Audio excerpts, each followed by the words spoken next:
ਨਮਸਕਾਰ। 1962 ਦੀ ਲੜਾਈ ਚਾਈਨਾ ਨਾਲ ਚੱਲ ਰਹੀ ਸੀ ਸਾਡੀ, ਤੇ ਦਿੱਲੀ ਦੇ ਵਿੱਚ ਇੱਕ ਸ਼ਿਵਰ ਲੱਗਾ, ਕੋਈ ਸੈਨਾ ਦੇ ਵਿੱਚ ਭਰਤੀ ਹੋਣਾ ਚਾਹੁੰਦਾ ਹੈ। ਉਹਦੇ ਵਾਸਤੇ ਅਨੇਕਾਂ ਨੌਜਵਾਨ ਉੱਥੇ ਪਹੁੰਚੇ, ਲਾਈਨ ਲੱਗ ਗਈ। ਨੌਜਵਾਨਾਂ ਦੇ ਵਿੱਚ ਇੰਨਾ ਜੋਸ਼ ਸੀ ਕਿ ਉਹ ਦੇਸ਼ ਦੀ ਸੈਨਾ ਦੇ ਵਿੱਚ ਭਰਤੀ ਹੋਣਾ ਚਾਹੁੰਦੇ ਨੇ। ਉਧਰ ਲੜਾਈ ਚੱਲ ਰਹੀ ਚੀਨ ਦੇ ਬਾਰਡਰ 'ਤੇ, ਨੇਫਾ ਦੇ ਬਾਰਡਰ 'ਤੇ, ਅਕਸਾਈ ਚੀਨ ਦੇ ਬਾਰਡਰ 'ਤੇ, ਔਰ ਉੱਥੇ ਦਿੱਲੀ ਦੇ ਵਿੱਚ ਸੈਨਾ ਹੈੱਡਕੁਆਟਰ ਦੇ ਬਾਹਰ ਲੰਬੀ ਲਾਈਨ ਲੱਗ ਗਈ ਸੈਨਾ ਵਿੱਚ ਭਰਤੀ ਹੋਣ ਵਾਲਿਆਂ ਦੀ। ਜਦੋਂ ਵਾਰੀ ਆਈ ਤਾਂ ਉਹ 'ਚ ਇੱਕ ਬਲਾਈਂਡ ਵਿਅਕਤੀ ਵੀ ਸੀ, ਅੰਨਾ ਵਿਅਕਤੀ ਵੀ ਸੀ, ਜਿਹਨੂੰ ਅੱਖਾਂ ਤੋਂ ਦਿਖਾਈ ਨਹੀਂ ਦਿੰਦਾ, ਉਹ ਵੀ ਸੀ। ਜਦੋਂ ਉਹਨੂੰ ਕਿਹਾ ਕਿ ਤੂੰ ਸੈਨਾ 'ਚ ਭਰਤੀ ਨਹੀਂ ਹੋ ਸਕਦਾ, ਤੇਰੀਆਂ ਅੱਖਾਂ ਰੋਸ਼ਨੀ ਨਹੀਂ ਹੈ, ਤੂੰ ਦੇਖ ਨਹੀਂ ਸਕਦਾ, ਤਾਂ ਉਸ ਵਿਅਕਤੀ ਨੇ ਕਿਹਾ ਨਹੀਂ, ਮੈਂ ਸੈਨਾ 'ਤੇ ਜ਼ਰੂਰ ਭਰਤੀ ਹੋਣਾ, ਮੈਂ ਜ਼ਰੂਰ ਜਾਣਾ ਸੈਨਾ 'ਤੇ। ਉਹਨੇ ਕਿਹਾ ਤੂੰ ਬਲਾਈਂਡ ਵਿਅਕਤੀ ਹੈ, ਤੈਨੂੰ ਦੇਖ ਨਹੀਂ ਸਕਦਾ, ਤੂੰ ਕੀ ਕਰਾਂਗਾ। ਅਤੇ ਉਸ ਅੰਨੇ ਵਿਅਕਤੀ ਨੇ ਜਵਾਬ ਦਿੱਤਾ, ਮੈਂ ਚੀਨ ਦੀ ਲੜਾਈ 'ਤੇ ਜ਼ਰੂਰ ਜਾਣਾ ਹੈ, मैं कम से कम दुश्मन की एक गोली खराब जरूर करूँगा, कम से कम एक गोली तो पहला मैं शहीद नहीं होवांगा। मित्रों, ऐसा जज्बा इस भारत माँ के हर नागरिक के विच है। जदों आज़ादी तो पहला साढ़े उस समय के स्वतंत्रता सेनानी नेतावां ने घोषणा की कि आपां विदेशी चीज़ों की होली जलानी है, विदेशी चीज़ों का बहिष्कार करना है, तो देश के विच लोगों ने बड़े जोश नाल विदेशी चीज़ों को जलाया, विदेशी कपड़े जलाते। नौजवानों ने इत्थे तक कि अपनी विदेशी डिग्री नूं भी जला दिता। एक घटना याद आती है, कलकत्ते दी विच एक हथ रक्षा चलाने वाला व्यक्ति जा रहा सी, तो उहदे पिछे बैठी सवारी दे हथ 'च शराब की बोतल सी। उस व्यक्ति ने रिक्शा रोकिया तो उन्होंने कहा रिक्शे तो उतर जा। उन्हें कहा भी मैं तेनों 2 आने दिते ने, मैं रिक्शे तो क्यों उतरा। तो उस रिक्शे चलाने वाले गरीब व्यक्ति ने जवाब दिता, तू 2 आने के बजाय 6 आने भी दे, लेकिन ये विदेशी शराब लैके तू मेरे रिक्शे ते नहीं बैठूंगा, जां तां विदेशी शराब की बोतल नूं बाहर सिट दे, जां मेरे रिक्शे तो उतर जा। इस तरह का जज्बा साडे देश दे विच हमेशा रहा। दूसरी वर्ल्ड वार दे वेले लगभग 1944 दे विच अमेरिका ने जापान के उपर 2 एटम बम सिट्टे, एक नागासाकी, एक हिरोशिमा दे विच। भयंकर तबाही हुई, लेकिन जापान के लोगों ने प्रण कर लिया कि चाइना अमेरिका नूं सबक सिखाएंगे। और दोस्तों, अज लगभग 75 साल हो गए ने उस एटम बम की लड़ाई नूं, लेकिन अमेरिका एक सूई वेचण दे विच भी चाइना नूं कामयाब नहीं होया, जापान नूं एक सूई वेचण दे विच भी कामयाब नहीं होया। अज चाइना दे विच, जापान दे विच एक भी अमेरिकन चीज़ नहीं विकदी। कुछ समय पहले की गल है, एक बारी अमेरिका के किसी व्यापारी ने संतरे भेजे जापान दे विच वेचण वास्ते, और वो संतरे बंदरगाह ते पे सड़ गए, शोरूमां दे विच पे सड़ गए, वो संतरे गोदामां 'च पे सड़ गए। किसी भी जापानी नागरिक ने एक भी अमेरिका का संतरा नहीं खरीदिया, क्योंकि जापान के नागरिक जानते थे कि ये उही अमेरिका है जिन्हें साढ़े 1944 साढ़े बम मारिया। जे असी अज अमेरिका का समान खरीदांगे, अमेरिका साढ़े जापान तो कमाई करेगा, और इसे कमाई नाल फिर बम बनाएगा और फिर साढ़े ते हमला करेगा। इस करके अमेरिका ने लड़ाई लड़नी है, तो असी अमेरिका की चीज़ों का बहिष्कार करांगे। कुछ समय पहला अमेरिका के राष्ट्रपति ट्रंप ने भी अपनी स्टेटमेंट च कहा कि अज अमेरिका दे विच 15% कारां जापान दियां दौड़ रही ने, लेकिन जापान दे विच एक भी कार अमेरिका की नहीं दौड़ रही। जे जापान इन्ना कट्टर है तो अमेरिका के लोग कट्टर क्यों नहीं होवांगे। ये ट्रंप ने कुछ समय पहले अपनी स्टेटमेंट दी। दोस्तों, जे असी अज तो 100-150 साल पुराना भारत का नक्शा देखिए और चाइना का नक्शा देखिए, तो सानू बहुत जबरदस्त 2 अंतर नज़र आएंगे। भारत का नक्शा जो अज तो 150-200 साल पहला सी, अज भारत का नक्शा वह सिर्फ 50% रह गया। 50% हिस्सा साढ़े तो अलग हो चुका। अफगानिस्तान, पाकिस्तान, नेपाल, बर्मा, म्यांमार, बांग्लादेश, नेपाल, भूटान, श्रीलंका, मालदीव, अनेक देश साढ़े तो अलग हो चुके हैं। भारत का नक्शा सिकुड़ के 50% रह गया। इस तो विपरीत चाइना का नक्शा देखिए असी 100-150 साल पुराना, तो चाइना का नक्शा लगभग 3 गुना बढ़ चुका है। अज चाइना का जी आप नक्शा देखते हैं, और 75% तो वध, लगभग 75% उन्हें कब्जा किया होया। अपना चाइना बिल्कुल छोटा जहा सी, लेकिन उन्हें अपनी जगह पर कब्जा करदा अज एडा वड्डा चाइना एक बन के बह गया, सिर्फ दूसरे की भूमि के उपर कब्जा करके। चाइना साडा कदे भी साडा पड़ोसी नहीं सीगा।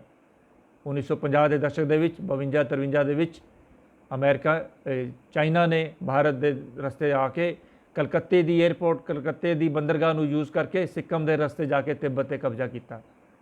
और साडी सरकार, उस वेले की सरकार, 50 के दशक की सरकार सुत्ती रह गई। धीरे धीरे 1959 के विच कंप्लीट तिब्बत के उपर चाइना ने कब्जा कर लिता, और जबरदस्ती चाइना साडा पड़ोसी बन के बह गया। ਔਰ ਸਾਨੂੰ ਉਦੋਂ ਤੋਂ ਹੀ 59 ਤੋਂ ਹੀ ਪਰੇਸ਼ਾਨ ਕਰ ਰਿਹਾ ਸੀ। ਸਾਰੇ ਇਸ ਗੱਲ ਨੂੰ ਜਾਣਦੇ ਹਾਂ। 1962 ਦੇ ਵਿੱਚ ਨੇਫਾ ਦੇ ਬਾਰਡਰ ਤੇ 65 ਕਿਲੋਮੀਟਰ ਤੱਕ ਸਾਡੇ ਅਰੁਣਾਚਲ ਦੇ ਅੰਦਰ ਚਾਈਨਾ ਦੀ ਸੈਨਾ ਪਹੁੰਚ ਗਈ ਸੀ। ਅਕਸਾਈ ਚਿਨ ਦੇ ਵਿੱਚ 40,000 kilometre area, 40,000 square kilometre area ਦੇ ਉੱਪਰ ਚਾਈਨਾ ਨੇ ਕਬਜ਼ਾ ਕਰ ਲਿਆ, ਜਿਹੜਾ ਅੱਜ ਵੀ ਚਾਈਨਾ ਦਾ ਕਬਜ਼ਾ ਬਰਕਰਾਰ ਹੈ। ਅਰੁਣਾਚਲ ਦਾ ਕਾਫੀ ਹਿੱਸਾ ਅੱਜ ਵੀ ਚਾਈਨਾ ਦੇ ਅੰਡਰ ਹੈ। ਅਕਸਾਈ ਚਿਨ, ਭਾਰਤ ਦਾ ਲਦਾਖ ਦਾ ਜਿਹੜਾ ਨਾਰਥ ਈਸਟ ਕਾਰਨਰ ਹੈ, ਉਹ ਅੱਜ ਵੀ ਚਾਈਨਾ ਦੇ ਕਬਜ਼ੇ ਵਿੱਚ ਹੈ। ਚਾਈਨਾ ਇੱਥੇ ਹੀ ਨਹੀਂ ਰੁਕਿਆ।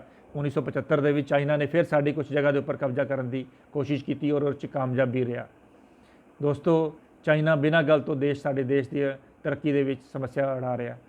2005 ਤੋਂ ਲੈ ਕੇ 2014 ਤੱਕ ਸਿਰਫ 9 ਸਾਲਾਂ ਦੇ ਵਿੱਚ ਚਾਈਨਾ ਨੇ 1-1 ਇੰਚ ਕਰਕੇ ਸਾਡੇ ਦੇਸ਼ ਦੀ 700 ਕਿਲੋਮੀਟਰ ਸੀਮਾ ਦੇ ਅੰਦਰ ਆ ਕੇ ਘੁਸ ਚੁੱਕਾ ਹੈ। 700 ਕਿਲੋਮੀਟਰ ਸੀਮਾ ਸਿਰਫ 9 ਸਾਲਾਂ ਦੇ ਵਿੱਚ 2005 ਤੋਂ ਲੈ ਕੇ 2014 ਤੱਕ ਉਹਨੇ ਕਬਜ਼ਾ ਕੀਤਾ। ਔਰ ਇਹੀ ਕੋਸ਼ਿਸ਼ ਉਹਨੇ 2014 ਤੋਂ ਬਾਅਦ ਕੋਸ਼ਿਸ਼ ਕੀਤੀ 2014-15 ਦੇ ਵਿੱਚ, 16 'ਚ, 17 'ਚ, 18 'ਚ, ਲੇਕਿਨ ਇੱਕ ਮਜ਼ਬੂਤ ਸਰਕਾਰ ਹੋਣ ਕਰਕੇ ਇਸ 'ਚ ਕਾਮਯਾਬ ਨਹੀਂ ਹੋਇਆ। ਡੋਕਲਾਮ ਦੇ ਵਿੱਚ 60 ਦਿਨ ਸਾਡੀ ਸੈਨਾ ਡਟੀ ਰਹੀ, ਲੇਕਿਨ ਉਹ ਆਪਣੀ ਮੰਤਵ ਦੇ ਵਿੱਚ ਕਾਮਯਾਬ ਨਹੀਂ ਹੋਇਆ। ਉਹ ਹੁਣ ਵੀ ਲੱਦਾਖ ਦੇ ਵਿੱਚ ਉਹਨੇ ਆਪਣੇ ਕਬਜ਼ਾ ਕਰਨ ਦੀ ਕੋਸ਼ਿਸ਼ ਕੀਤੀ, ਜਿਹਦਾ ਸਾਡੇ ਸੈਨਿਕਾਂ ਨੇ 20 ਸੈਨਿਕਾਂ ਨੇ ਸ਼ਹੀਦ ਹੋ ਕੇ ਉਹਦਾ ਮੂੰਹ ਤੋੜ ਜਵਾਬ ਦਿੱਤਾ। ਚਾਈਨਾ ਨੂੰ ਆਪਣੀ ਜਗ੍ਹਾ ਤੋਂ ਪਿੱਛੇ ਹਟਣਾ ਪਿਆ ਔਰ 1 ਇੰਚ ਵੀ ਜਗ੍ਹਾ ਸਾਡੀ ਚਾਈਨਾ ਛੀਨ ਨਹੀਂ ਸਕਿਆ। ਇੱਕ UNO ਦੇ ਵਿੱਚ ਜਦੋਂ ਵੀ ਭਾਰਤ ਨੂੰ ਸਿਕਿਉਰਿਟੀ ਕਾਉਂਸਲ ਦਾ ਪਰਮਾਨੈਂਟ ਮੈਂਬਰ ਬਣਨ ਦੀ ਵਾਰੀ ਆਉਂਦੀ ਹੈ ਤਾਂ ਚਾਈਨਾ ਹਮੇਸ਼ਾ ਸਾਡਾ ਉਹ 'ਚ ਵਿਰੋਧ ਕਰਦਾ, ਜਦਕਿ ਚਾਈਨਾ ਦਾ ਉਹ 'ਚ ਕੋਈ ਨੁਕਸਾਨ ਨਹੀਂ ਹੋਣਾ, ਲੇਕਿਨ ਸਾਡਾ ਹਮੇਸ਼ਾ ਸਿਕਿਉਰਿਟੀ ਕਾਉਂਸਲ ਦੇ ਵਿੱਚ ਪਰਮਾਨੈਂਟ ਮੈਂਬਰ ਬਣਨ ਵਾਸਤੇ ਚਾਈਨਾ ਵਿਰੋਧ ਕਰਦਾ। UNO ਦੇ ਵਿੱਚ ਜਦੋਂ ਭਾਰਤ ਨੇ 2016 ਦੇ ਵਿੱਚ ਅਸਰ ਮਸੂਦ ਵਰਗੇ ਆਤੰਕਵਾਦੀ ਨੂੰ ਅੰਤਰਰਾਸ਼ਟਰੀ ਆਤੰਕਵਾਦੀ ਘੋਸ਼ਿਤ ਕਰਨ ਦੀ ਘੋਸ਼ਣਾ ਕੀਤੀ ਤਾਂ ਚਾਈਨਾ ਨੇ ਸਾਡਾ ਵਿਰੋਧ ਕੀਤਾ ਔਰ ਉੱਥੇ ਵੀਟੋ ਪਾਵਰ ਦਾ ਇਸਤੇਮਾਲ ਕਰਕੇ ਅਸਰ ਮਸੂਦ ਨੂੰ ਅੰਤਰਰਾਸ਼ਟਰੀ ਆਤੰਕਵਾਦੀ ਘੋਸ਼ਿਤ ਕਰਨ ਤੋਂ ਸਾਨੂੰ ਨਾਕਾਮਯਾਬ ਕੀਤਾ। ਬਿਨਾਂ ਗੱਲ ਤੋਂ ਚਾਈਨਾ ਸਾਡੇ ਤਰੱਕੀ ਦੇ ਵਿੱਚ ਰੋੜਾ ਅਟਕਾ ਰਿਹਾ, ਐਸੀ ਗੱਲ ਨਹੀਂ ਹੈ। ਪਿਛਲੇ 5-6 ਸਾਲ ਦੇ ਵਿੱਚ ਭਾਰਤ ਦਾ ਨਾਂ ਵਿਸ਼ਵ ਦੇ ਵਿੱਚ ਬੜੀ ਤਰੱਕੀ ਨਾਲ ਅੱਗੇ ਵੱਧ ਰਿਹਾ, ਅਸੀਂ ਸਾਰੇ ਜਾਣਦੇ ਹਾਂ। ਅੱਜ ਵਿਸ਼ਵ ਦੀਆਂ 2 ਵੱਡੀਆਂ ਮਹਾਸ਼ਕਤੀਆਂ ਅਮਰੀਕਾ ਔਰ ਰਸ਼ੀਆ ਦੇ ਨਾਲ ਭਾਰਤ ਦੇ ਬੜੇ ਅੱਛੇ ਸੰਬੰਧ ਨੇ। ਬਾਕੀ ਵੀ ਜਿਹੜੀਆਂ ਦੁਨੀਆ ਦੀਆਂ ਮਹਾਸ਼ਕਤੀਆਂ ਨੇ, Britain, Japan, Australia, German, France, ਸਾਰਿਆਂ ਦੇ ਨਾਲ ਭਾਰਤ ਦੇ ਅੱਛੇ ਸੰਪਰਕ ਨੇ। ਅੱਜ ਇਜ਼ਰਾਈਲ ਭਾਰਤ ਦਾ ਬੜਾ ਅੱਛਾ ਦੋਸਤ ਹੈ, ਅਰਬ ਕੰਟਰੀ ਭਾਰਤ ਦੇ ਬੜੇ ਅੱਛੇ ਦੋਸਤ ਨੇ। ਇਹ ਚੀਜ਼ਾਂ ਚਾਈਨਾ ਕੋਲੋਂ ਬਰਦਾਸ਼ਤ ਨਹੀਂ ਹੋ ਰਿਹਾ। ਇਸ ਤੋਂ ਇਲਾਵਾ ਇੱਕ ਹੋਰ ਚੀਜ਼ ਵੀ ਹੈ ਜਿਹੜੀ ਚਾਈਨਾ ਨੂੰ ਬੜਾ ਤੰਗ ਕਰ ਰਹੀ ਹੈ, ਪਰੇਸ਼ਾਨ ਕਰ ਰਹੀ ਹੈ, ਉਹ ਬਾਰਡਰ ਦੇ ਉੱਪਰ ਬਣ ਰਹੇ ਸਾਡੇ ਰੋਡ। ਦੋਸਤੋ, 1999 ਦੇ ਵਿੱਚ ਸਾਡੇ ਉਸ ਸਮੇਂ ਦੇ ਰੱਖਿਆ ਮੰਤਰੀ ਜਾਰਜ ਫਰਨਾਂਡਿਸ ਜੀ ਨੇ ਸਾਡੇ ਉਸ ਸਮੇਂ ਦੇ ਪ੍ਰਧਾਨ ਮੰਤਰੀ ਅਟਲ ਬਿਹਾਰੀ ਵਾਜਪੇਈ ਜੀ ਨੂੰ ਦੱਸਿਆ ਕਿ 3500 ਕਿਲੋਮੀਟਰ ਦੀ ਜਿਹੜੀ ਬਾਰਡਰ ਸਾਡੀ ਚਾਈਨਾ ਨਾਲ ਲੱਗਦੀ ਹੈ ਉਹ ਰੋਡ ਤੋਂ ਬਹੁਤ ਦੂਰ ਹੈ। ਉੱਥੇ ਸਾਡੇ ਸੈਨਿਕਾਂ ਨੂੰ 10-10, 15-15 ਕਿਲੋਮੀਟਰ ਪੈਦਲ ਚੱਲ ਕੇ ਜਾ ਕੇ ਬਾਰਡਰ ਦੀ ਰੱਖਿਆ ਕਰਨ ਵਾਸਤੇ ਜਾਣਾ ਪੈਂਦਾ। ਐਮਰਜੈਂਸੀ ਵੇਲੇ ਅਸੀਂ ਉੱਥੇ ਆਪਣੇ ਹਥਿਆਰ ਨਹੀਂ ਪਹੁੰਚਾ ਸਕਦੇ, ਸਾਨੂੰ ਉੱਥੇ ਰੋਡ ਬਣਾਉਣ ਦੀ ਯੋਜਨਾ ਬਣਾਉਣੀ ਚਾਹੀਦੀ ਹੈ। ਜਾਰਜ ਫਰਨਾਂਡਿਸ ਨੇ ਯੋਜਨਾ ਬਣਾਈ, ਲਗਭਗ 75 ਐਸੀ ਸੜਕਾਂ ਦਾ ਉਹਨੇ ਨਿਸ਼ਾਨ ਤਿਆਰ ਕੀਤਾ, ਲੇਕਿਨ ਬਦਕਿਸਮਤੀ ਨਾਲ ਸਰਕਾਰ ਬਦਲ ਗਈ ਔਰ ਯੋਜਨਾ ਠੱਪ ਹੋ ਗਈ। 2014 ਤੋਂ BRO ਬਾਰਡਰ ਰੋਡ ਆਰਗੇਨਾਈਜੇਸ਼ਨ ਜਿਹੜੀ ਬਾਰਡਰ 'ਤੇ ਸੜਕਾਂ ਬਣਾਉਂਦੀ ਹੈ, ਉਹਨੇ ਕੰਮ ਨੂੰ ਫਿਰ ਸ਼ੁਰੂ ਕੀਤਾ ਔਰ ਅੱਜ ਸਾਨੂੰ ਸੁਣ ਕੇ ਬੜੀ ਖੁਸ਼ੀ ਹੋਏਗੀ।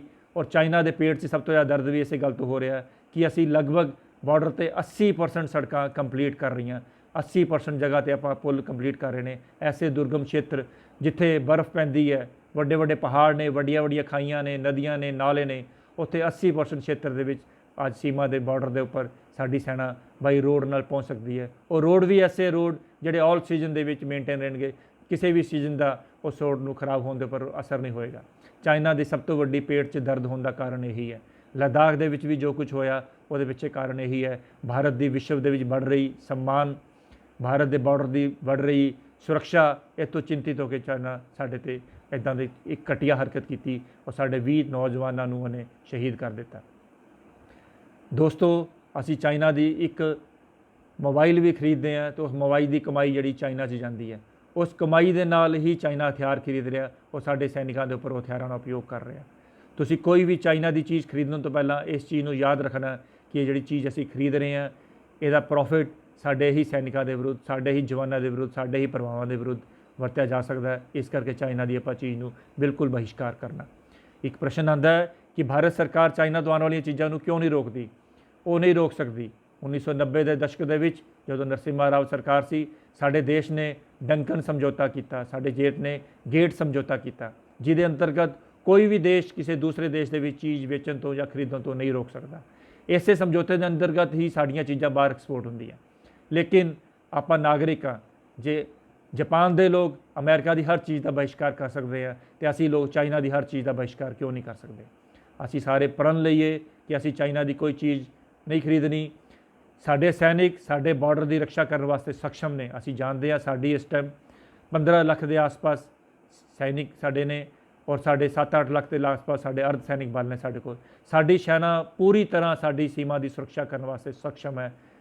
ਲੇਕਿਨ ਅਸੀਂ ਸਾਰੇ ਵੀ ਇਸ ਯੁੱਧ ਦਾ ਹਿੱਸਾ ਬਣ ਸਕਦੇ ਹਾਂ। ਕਿਸ ਤਰ੍ਹਾਂ ਯੁੱਧ ਦਾ ਹਿੱਸਾ ਬਣ ਸਕਦੇ ਹਾਂ? ਆਪਣੇ ਘਰ ਦੇ ਵਿੱਚ ਬੈਠ ਕੇ ਆਪਣੇ ਬੱਚਿਆਂ ਨੂੰ, ਆਪਣੇ ਪਰਿਵਾਰ ਦੇ ਸਦੱਸਿਆਂ ਨੂੰ, ਆਪਣੇ ਦੋਸਤਾਂ ਨੂੰ ਇਸ ਵਾਸਤੇ ਪ੍ਰੇਰਿਤ ਕਰੀਏ ਕਿ ਆਪਾਂ ਚਾਈਨਾ ਦੀ ਕੋਈ ਵੀ ਚੀਜ਼ ਨਹੀਂ ਲੈਣੀ। ਆਪਾਂ ਚਾਈਨਾ ਦੀ ਕਿਸੇ ਹਰ ਚੀਜ਼ ਦਾ ਬਹਿਸ਼ਕਾਰ ਕਰਨਾ। ਦੁਕਾਨਦਾਰ ਭਰਾਵਾਂ ਨੂੰ ਮੇਰਾ ਨਿਵੇਦਨ ਹੈ ਕਿ ਆਪਣੀ ਦੁਕਾਨਾਂ ਦੇ ਉੱਪਰ ਲਿਖ ਕੇ ਰਹਿਣ ਕਿ ਇੱਥੇ ਚਾਈਨਾ ਦਾ ਸਮਾਨ ਨਹੀਂ ਵੇਚਿਆ ਜਾਂਦਾ। ਵਪਾਰੀ ਭਰਾਵਾਂ ਨੂੰ, ਇੰਡਸਟਰੀਜ਼ ਭਰਾਵਾਂ ਨੂੰ ਮੇਰਾ ਨਿਵੇਦਨ ਹੈ ਕਿ ਉਹ ਚਾਈਨਾ ਤੋਂ ਆਪਣੀ ਇੰਪੋਰਟ ਨੂੰ ਧੀਰੇ ਧੀਰੇ ਖਤਮ ਕਰਨ ਔਰ ਭਾਰਤ ਨੂੰ ਆਤਮ ਨਿਰਭਰ ਬਣਾਉਣ ਦੇ ਵਿੱਚ ਇੰਡਸਟਰੀਜ਼ ਕੰਮ ਕਰਨ। ਇੰਡਸਟਰੀਜ਼ ਹੀ ਯੋਜਨਾ ਬਣਾ ਕੇ ਚਾਈਨਾ ਦਾ ਮੁਕਾਬਲਾ ਕਰ ਸਕਦੇ ਨੇ। ਔਰ ਦੇਸ਼ ਦਾ ਹਰ ਨਾਗਰਿਕ ਨੂੰ ਮੇਰਾ ਨਿਵੇਦਨ ਹੈ ਕਿ ਦੇਸ਼ ਦੀਆਂ ਬਣੀਆਂ ਚੀਜ਼ਾਂ ਨੂੰ ਖਰੀਦੀਏ। ਬੇਸ਼ੱਕ ਦੇਸ਼ ਦੀ ਬਣੀ ਹੋਈ ਚੀਜ਼ ਥੋੜੀ ਮਹਿੰਗੀ ਹੋਵੇ, ਲੇਕਿਨ ਆਪਾਂ ਜ਼ਰੂਰ ਖਰੀਦਣੀ ਹੈ। ਚਾਈਨਾ ਦੀ ਚੀਜ਼ ਚਾਹੇ ਸਸਤੀ ਹੋਵੇ, ਚਾਹੇ ਵਧੀਆ ਹੋਵੇ, ਅਸੀਂ ਬਿਲਕੁਲ ਨਹੀਂ ਖਰੀਦਣੀ। ਅਸੀਂ ਆਪਣੇ ਭਾਰਤ ਮਾਂ ਦੇ ਸਪੂਤ ਹਾਂ ਔਰ ਇਸ ਸਮੇਂ ਦੇਸ਼ ਨੂੰ ਜ਼ਰੂਰਤ ਹੈ ਐਸੇ ਸਵਦੇਸ਼ੀ ਅੰਦੋਲਨ ਦੀ। ਸੋ ਮੇਰਾ ਦੋਸਤੋ, ਅੱਜ ਦੇ ਦਿਨ ਇਹੀ ਨਿਵੇਦਨ ਹੈ ਤੁਹਾਨੂੰ ਸਾਰਿਆਂ ਨੂੰ।